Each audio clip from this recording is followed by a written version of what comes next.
Si Jesus miingon ngadto kang Nicodemos, wala pa'y nakasaka sa langit, gawas ni atong nanaog gikan sa langit ang Anak sa tao. Ingon nga giisa ni Moises dito sa kamingawan ang bitin nga tumbaga nga gibutang og tukon, ang Anak sa tao kinahanglan nga iisa usab aron ang tanan nga mutuo kaniya makabaton og kinabuhing way katapusan. Kay gihigugma pag-ayo sa Dios ang kalibutan ug tungod niini iyang gihatag ang bugtong niyang Anak aron ang tanan nga mutuo kaniya dili mamatay kundi makabaton hinuon sa kinabuhing dayon. Kay wala ipadala sa Dios ang iyang Anak nganhi sa kalibutan aron pagsilot kundi aron pagluwas niini. Ang Ebanghelyo sa Ginoo.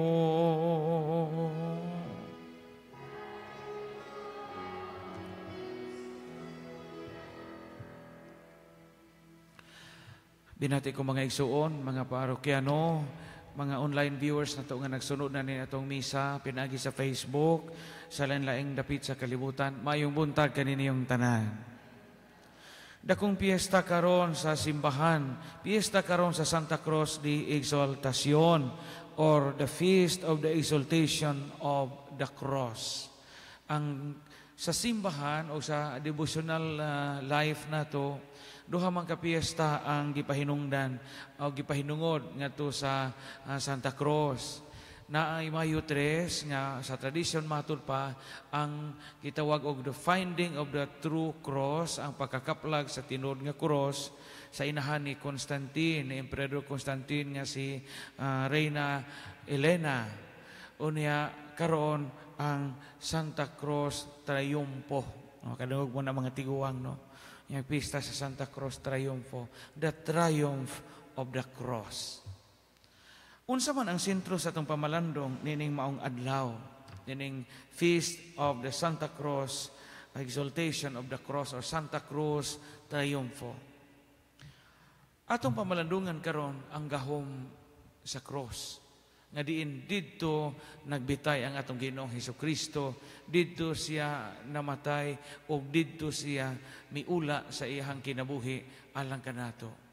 Matud pa, duha ka gahom, duha ka mahinungdanong gahom ang makita nato diha sa gahom sa cross na Jesus. Primero, the power to choose. Ang gahom sa pagpili. Ngano man nga ang gahom sa cross ni Jesus na amay gitawag og the power to choose. Kita sa atong kinabuhi na atay gahom nga makapili, di ba? Makapili kag asa kang dapita magtarok og bahay. Makapili kag unsang pagkauna imong lutuon. Makapili kag kinsay imong pakasalan. Kinsay imong minyuan, makapili ka. Makapili kag bisag unsa nga kurso ang gusto nimong kuhaon sigon sa unsay imong abilidad, unsay imong katakos. Makapili ka panahog eleksyon kinsang kandidatuha ang imong butaran. The power to choose is something that is part and parcel of our freedom, of our life. Pero naay mga choices nga dili basta-bastang himuon. Naay mga choices o mga pagpili nga makausab og dagan sa atong kinabuhi. Naay mga tao nga di mo pili og mga butang nga makapasakit nila. Naay mga tao nga di mo pili og mga butang nga makapahasol sa ilang kinabuhi. Naay mga tao nga di mo pili og dili gusto nga makakompromiso sa ilang kinabuhi. Kaya nga naman, gusto nilang pilion ang pagpakasayon. Mao bitaw karon, daghan na karon sa kalibutan ang dinaganahan magpakasal. Kami sila magpaanak na lang kung usa ka buok, Father. Mas maayo pa'y magpaanak kung usa ka buok.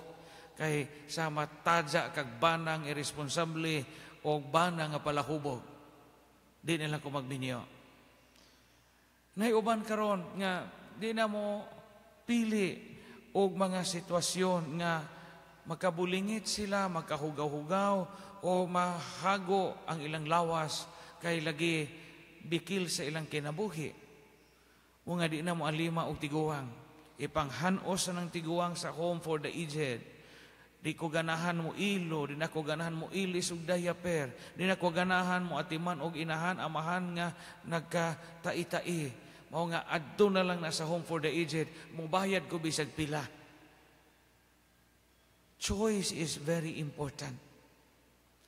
Ang pinakanindot nga choice sa kinabuhi, kanang pilion nimo ang mga butang nga bisag masakit ka, bisag makompromiso ka, bisag maghago ka og labaw sa tanan, bisag mamatay ka, imo nang gipili tungod kay nahigugma ka og mauna ang krus ni Hesus.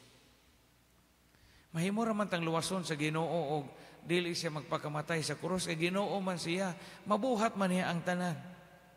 Pero giunsa kita pagluwas, it is the choice of Jesus to suffer. Ingon bitor siya nga amahan og mahimo tangtangan ning kupag ikanaho. Pero di man akong pagbuot ang matuman, imo man. Iyang choice. So karon, mamulandong taniini kay labi na sa mga batanon, daghan ang mga bagong tubo ron. Ang di na mo pili og mga butang nga makahatag nila kalisdanan. Kay ganahan sila culture of instant. Instant food, instant money, mo na mapajuhot na lamang siyabo. Kay dali rag siyabo, dali ra kong kakwarta, kaysa magtanom pag og mais, nga iabot pa ta og temprano, anak pa ta makakaon.